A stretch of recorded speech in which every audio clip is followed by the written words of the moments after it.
Alors, regardez, donc là, on est sur 30 minutes et j'ai repéré une sorte d'épaule tête-épaule. Une épaule avec une tête en forme de gap.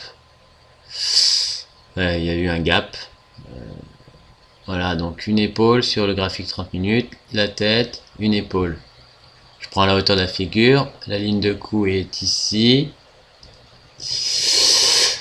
Et j'ai agi, mais on est remonté. Alors, est-ce que c'est un pullback? Est-ce qu'on va redescendre jusqu'à l'objectif? Là est la question. Voilà.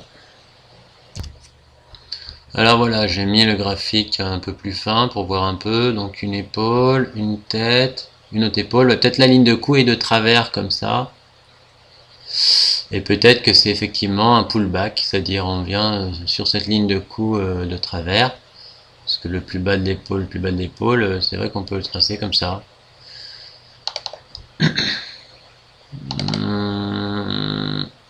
Voilà, donc c'est ma deuxième tête-épaule. J'avais déjà mis une vidéo avec une tête-épaule. Celle-ci me paraît moins nette, non, parce qu'il y a une épaule plus haute que l'autre. Bon, après il y a un fil là. Voilà, si je mets sur une heure, ouais, sur une heure, on la voit peut-être plus nette sur une heure. Donc en plus je pensais que ça allait remonter, mais peut-être ça redescend, on va voir. Donc on va attendre. L'objectif théorique, j'ai bien pris la hauteur à partir de la ligne de cou de là à là. Bon, si c'est cette ligne de cou là, ben ça serait de là à là. Bon, c'est à peu près cette distance quoi. Hein. Voilà. Puis j'ai mis par sécurité un peu avant l'objectif. Voilà, je vais mettre pause. En une minute, on est là.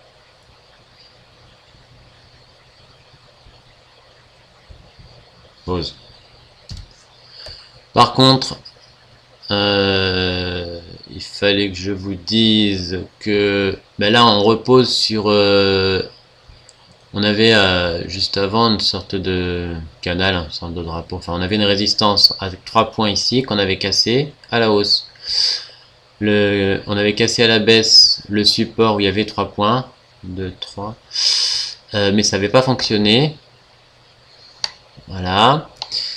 Et là, donc ça pourrait servir, selon le principe de polarité, on pourrait reposer sur cette ligne. Mais bon, il y a la tête-épaule. La dernière fois, ça m'a fait le même coup. J'avais agi quand même sur la tête-épaule et ça avait fonctionné. On avait cassé quand même la ligne de tendance. Donc là, on va voir. Là, on dirait qu'on repasse sous la ligne de tendance. Il faudrait refranchir le dernier sommet, le dernier creux ici. Cette bougie là. Le fil de cette bougie pour confirmer un pullback. Hein, si ça accélère au moment où on franchit la ligne marron, bah, je pense que ça confirmerait la figure, hein, parce que j'ai quelques doutes à cause des autres lignes des lignes de tendance que j'ai pu tracer. Si je vais sur une minute, on est là. Il faut qu'on franchisse donc ici en accélérant, sinon je fermerai ma position.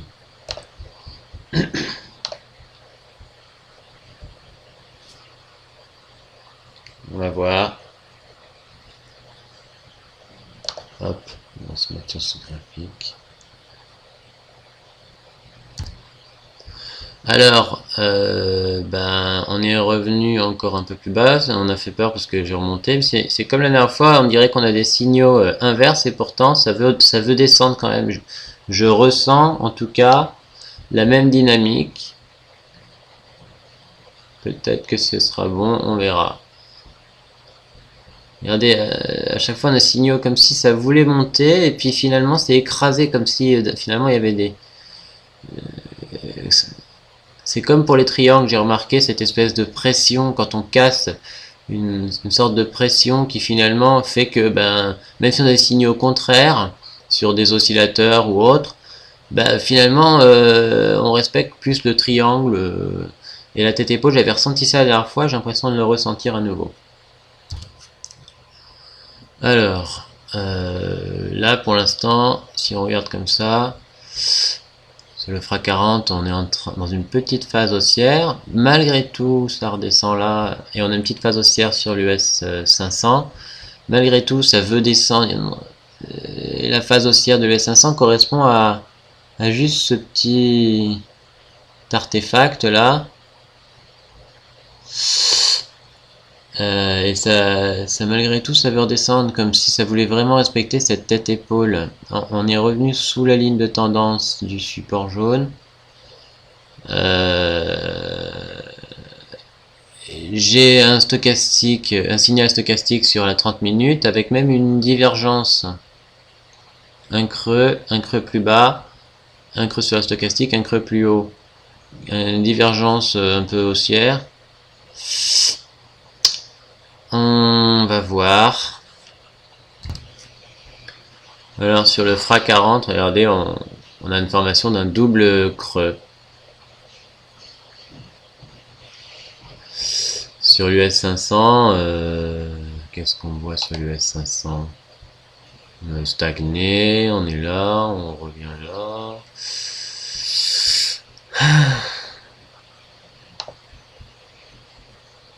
Donc là ça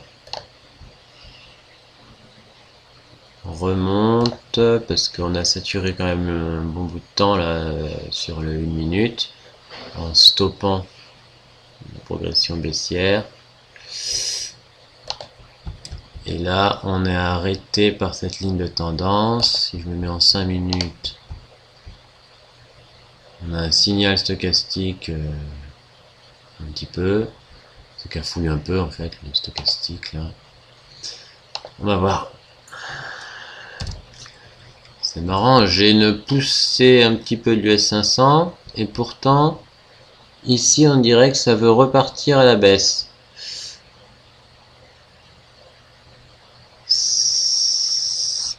Comme la dernière fois sur la tête épaule, j'avais vraiment le sentiment que ça allait pas marcher. Et il y a une espèce de dynamique. Là ça stagne alors que selon les autres indicateurs ça devrait monter. Les autres indicateurs, comme par exemple on peut dire que c'est un indicateur, l'US 500 ici, est dans une petite phase haussière et là on ne monte pas, c'est une petite phase haussière d'un côté, on stagne. Donc même si j'ai peur que mon stop soit touché, il est au-dessus de l'épaule droite de la figure. Là, objectif en bas. Du coup, je reste en position. On va voir. Alors, regardez, la stochastique vient juste de... Ah bah, ça, voilà. Ça et arrive en saturation après avoir stagné en bas. Et paf, on sent de répulsion encore. On sent de répulsion. Il y a eu un pic de volume sur cette petite tige là en haut, là, ce petit doji. Serait peut-être temps d'y aller, hein, en bas. Puisque c'est une tête épaule pour la baisse que j'ai faite.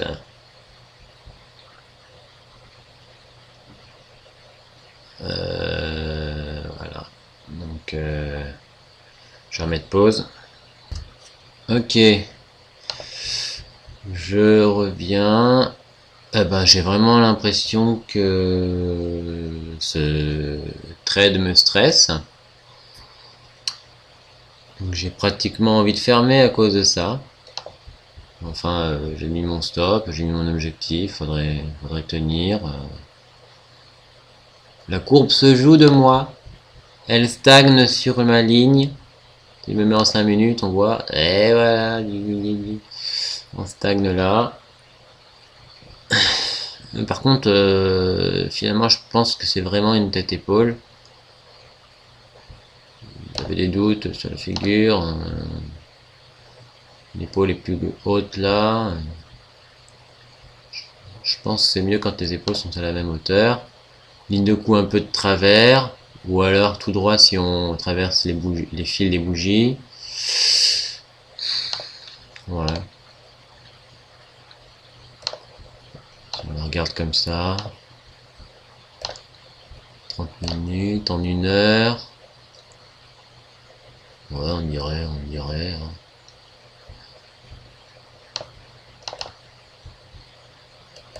On dirait, mais bon, on stagne toujours autour de mon prix d'achat. En plus, quand on est revenu ici, j'ai hésité à agir en mettant mon stop dessus. J'ai hésité, j'ai voulu attendre qu'il y ait une répulsion un petit peu. Et c'est vrai que là, il y avait une ligne de tendance. Si on se met en 15 minutes, 1 point, 2 points, 3 points. Donc on est revenu sur rebondir sur une ligne de tendance violette. Vous voyez? Et cette ligne de tendance, bah, finalement, ça doit être la ligne de coup inclinée. 1 point, 2 points, 5 minutes. 3 points en 5 minutes aussi. 3 points en 15 minutes. 1 point, 2 points, 3 points, c'est ça. Donc on est venu se poser dessus, même si on a une autre ligne de tendance juste en dessous. Un peu une configuration bizarre. Bon, on a quand même traversé un peu la jaune. On l'a un peu ignoré, on va dire. Ici, on a stagné longtemps dessus, par contre. Là, on est un peu dessous. Ouais, on est un peu dessous. Hop, on va passer en 30 minutes. Je vais regarder en 1 minute la progression de tout ça. Alors, qu'est-ce qui se passe? Je suis revenu. En fait, maintenant, je peux mettre des pauses rien qu'en appuyant sur un bouton. Donc, c'est pratique. Je ne vais pas faire des vidéos trop longues. Si je regarde mon graphique US 500, on voit une sorte de fatigue de la petite progression haussière. Sur le graphique, on est en 5 minutes. Et pareil sur le FRA 40. La progression haussière n'a fait faire sur l'euro-dollar qu'une stagnation avec une petite progression là. Et juste cette petite fluctuation baissière ici a suffi à nous faire aller de là à là. Donc, on va voir ce qui va se passer. Bon, on dirait que cette ligne marron là, cette zone ici, là, nous barre le chemin. Oh là là. Nous barre le chemin. Nous barre le chemin.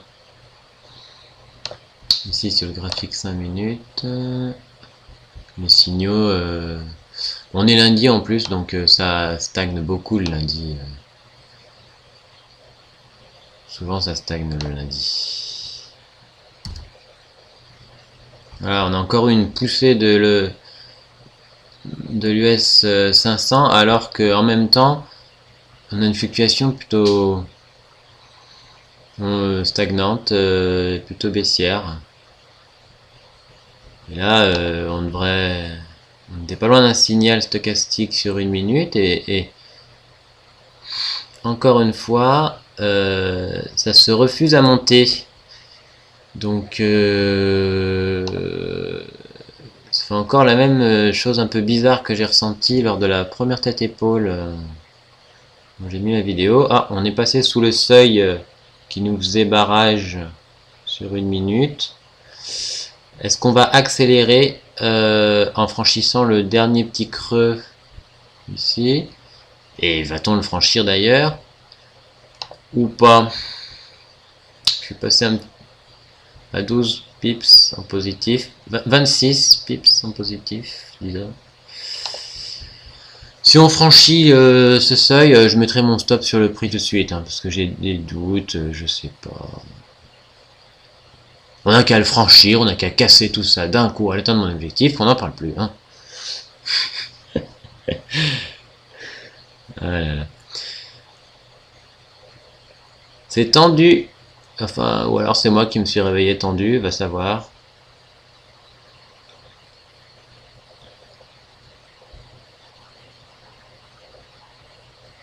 Allez savoir. Je vais mettre encore une pause. Je suis en train de réfléchir si je ferme.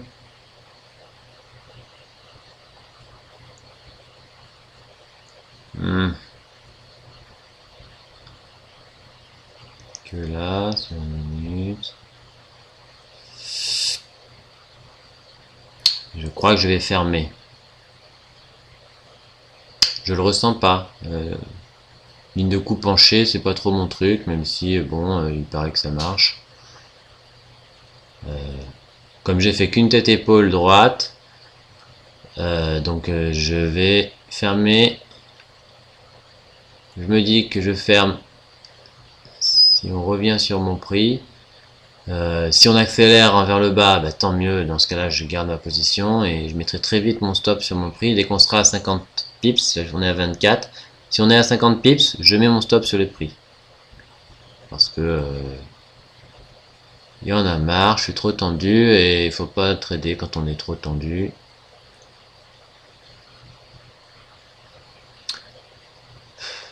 Elle a l'air d'une vraie tête-épaule et il y a un gap aussi au milieu de la tête. Pourtant, ça ressemble quand même à une tête-épaule. Regardons là cette tête-épaule. On dirait une tête-épaule, hein. Sur en heure, une épaule, une tête, une épaule, et dans une tête-épaule, il faut qu'il y ait une progression haussière avant. On avait vraiment eu une accélération ici, en peu de temps. Donc, le premier objectif serait là, et le deuxième serait le bas de la figure, hein, le tout bas. Hop. Là, je suis sur le graphique 1 heure. Et en 1 minute, on n'a toujours pas traversé la limite que je voudrais. On va mettre pause. On va voir ce qui se passe. On va enlever les volumes. Ah, j'ai pas regardé les volumes. Si je me mets en 1 heure ici. Oula, non. Là, ça marche pas. En 5 minutes. On va mettre en 15 minutes. Attendez.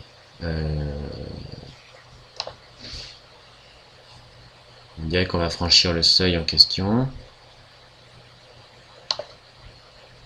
Dans ce cas-là, je pourrais pas mettre les volumes. Donc, ce que je vais faire, ben, on descend finalement. Je vais me préparer à mettre mon stop sur le prix modifié. Ben, je l'ai déjà préparé 279, c'est mon prix d'achat. 5. Propriété.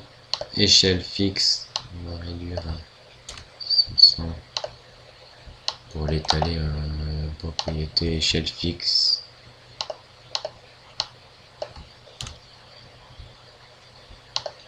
On va l'étaler. Voilà, on a l'échelle fixe 15 minutes. 30 minutes. C'est ça, c'est une tête-épaule. Hein. On dirait bien une tête-épaule. Quand même.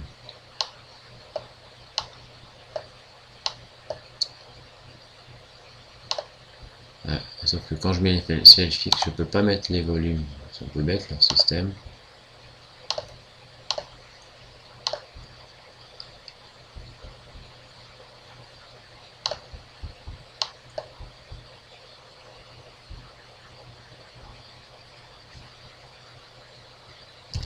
Donc on est toujours là. Donc je viens de tracer cette ligne.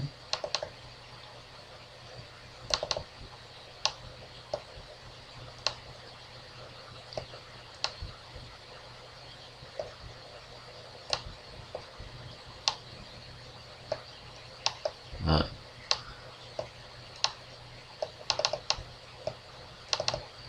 Bof. Marche pas très bien cette ligne. Alors, bah j'ai peut-être fermé. Hein.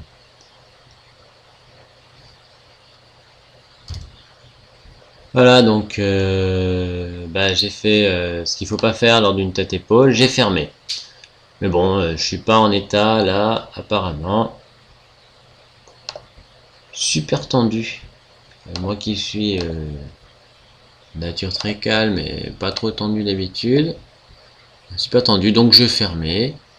Et je vais plutôt regarder si ça marche pour me rassurer sur les têtes et épaules. Et puis les prochains coups, je serai peut-être plus rassuré. On va voir, donc j'ai fermé, historique. J'ai fermé quand on est revenu sur le prix à 0,08 centimes. J'ai gagné 8 centimes. Oui, j'ai gagné 8 centimes. Ah, c'est bien. C'est le début de la richesse. Le début de la richesse. Donc, je vais mettre pause et puis peut-être garder la vidéo pour voir ce qui se passe. Là, alors, cette tête-épaule. Oula! Eh oui, parce que moi j'étais parti. Donc, je reviens. Et je constate que ça a largement fonctionné en fait. Alors, l'objectif a été atteint. Et on a atteint pas loin du dernier plus bas. Bon voilà, on a atteint l'objectif. Et là on vient de buter contre. On va zoomer.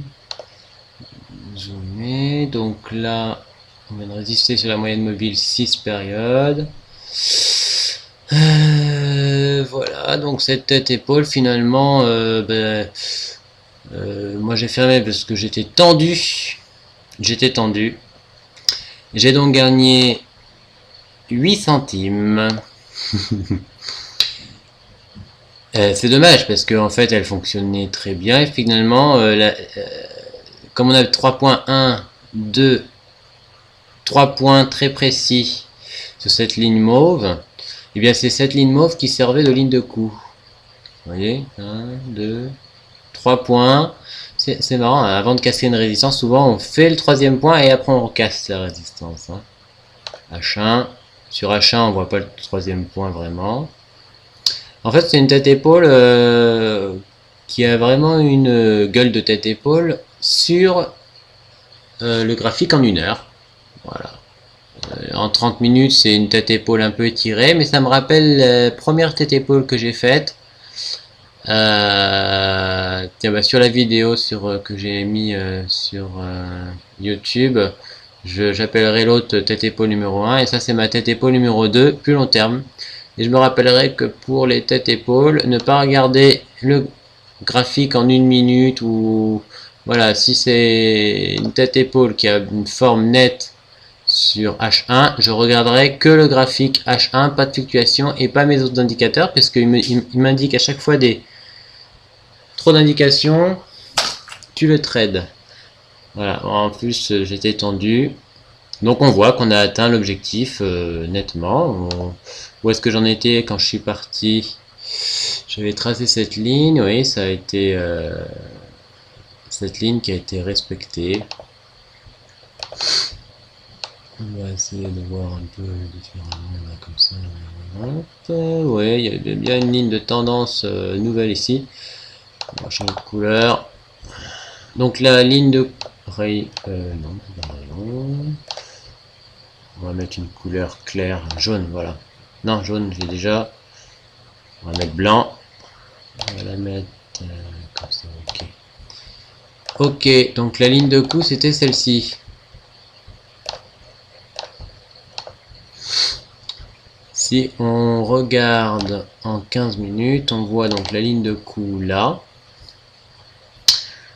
Hop, l'objectif atteint. L'objectif c'est une ancienne résistance. On avait résisté 1 fois, 2 fois, 3 fois. Enfin un ancien support qui avait été vaguement cassé.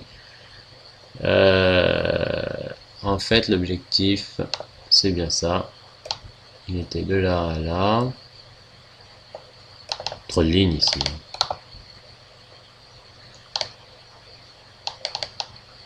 Le haut de la figure. Voilà. Voilà, donc moi en fait au début pour ma ligne de coup j'avais pas su trop bien la placer, je l'avais mis comme ça. En fait elle est de travers. Donc cette fois-ci c'est une ligne de coup de travers. Donc si on veut tracer la hauteur, on part de là et on va jusqu'en haut. On enlève le rayon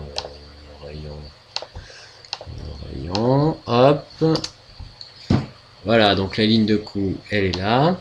La hauteur, c'est ça. On va décaler pour qu'on voie le sommet.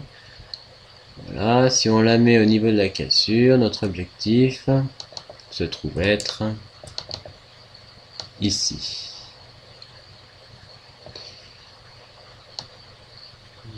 Voilà. Tac. Objectif ici, on vient de faire un pullback dessus d'ailleurs, c'est marrant. Possible que ça continue à descendre. Si on zoome. Voilà. Donc quand on zoome, les traits sont moins précis.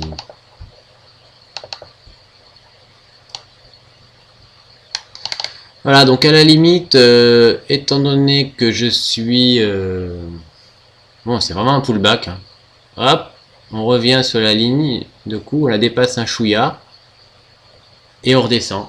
Si je regarde l'ancienne tête-épaule, par exemple, si je vais en 30 minutes, que j'enlève l'autodéfilement, là on avait eu un double sommet. Hop, la tête-épaule, elle était ici. On la voit pas parce que c'était sur 5 minutes. Regardez, on va la mettre sur 5 minutes. On zoome ici, là. 5 minutes. Et on va enlever. On va faire comme ça. Ici, on a une tête-épaule, mais en 5 minutes. Vous voyez? Là, 5 minutes. Si je prends ça, je le mets là. Voilà, on va mettre la ligne de coup ici en traversant les ombres. On pouvait la mettre ici, mais j'ai vu qu'en fait les ombres, on peut les traverser pour les têtes-épaules s'il y a des ombres comme ça. On peut traverser les ombres. Donc, supprimer. Bon voilà, on voyait bien un pullback sur la ligne de coup. On traverse les ombres mais pas le corps. Je rezoome pour qu'on la voie bien. Merde, enfin crotte.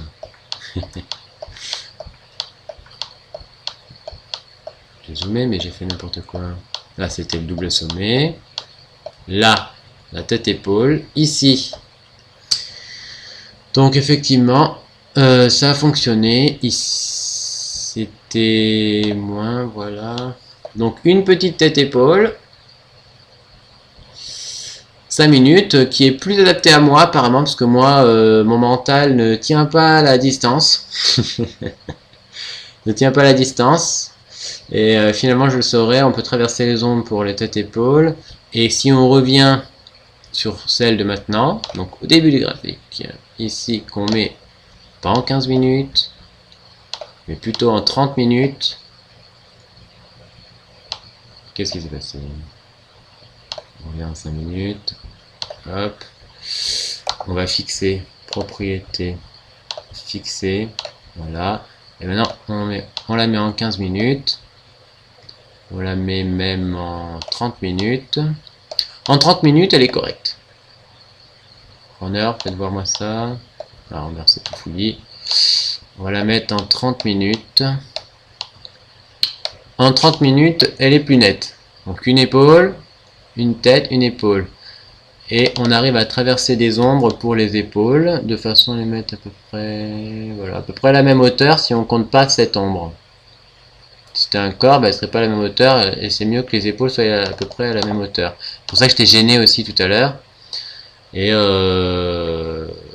voilà, donc je vais arrêter la vidéo ici. On va revenir en 1 minute sur ce graphique. Propriété, on va enlever ça. On va revenir au début. Hop. Donc moi, c'est ici que j'ai fermé. Vous voyez?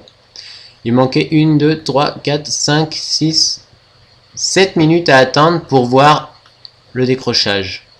Effectivement, quand on franchit ici, quand on franchit le dernier plus bas, eh bien, on a bien une accélération. Donc, quand on a cette accélération, on peut se dire, c'est bon, bah, je mets mon stop sur le prix ou juste au-dessus du pullback. Hein, quand on est en H1. Voilà, dès qu'on a franchi la ligne de Du coup, on a refait un pullback dessus. Voilà, et dès qu'on a franchi cette ligne marron là, paf, on est redescendu et on a atteint l'objectif assez vite avec quelques petites fluctuations si on regarde sur 5 minutes. Sur 5 minutes, hop, ça c'était le pullback, on le revoit. Tac, tac, tac, tac, tac. Dès qu'on a franchi la ligne du bas du pullback, en fait, c'est là qu'on a confirmé que c'était un pullback, dès qu'on a franchi, et il y a eu une accélération. Un petit arrêt, un petit marteau, mais qui n'a pas eu d'implication. Une petite pause, mais sur l'objectif, et puis ensuite on est redescendu en dessous, et là on oscille sous l'objectif. Voilà, voilà. Donc je vais mettre stop.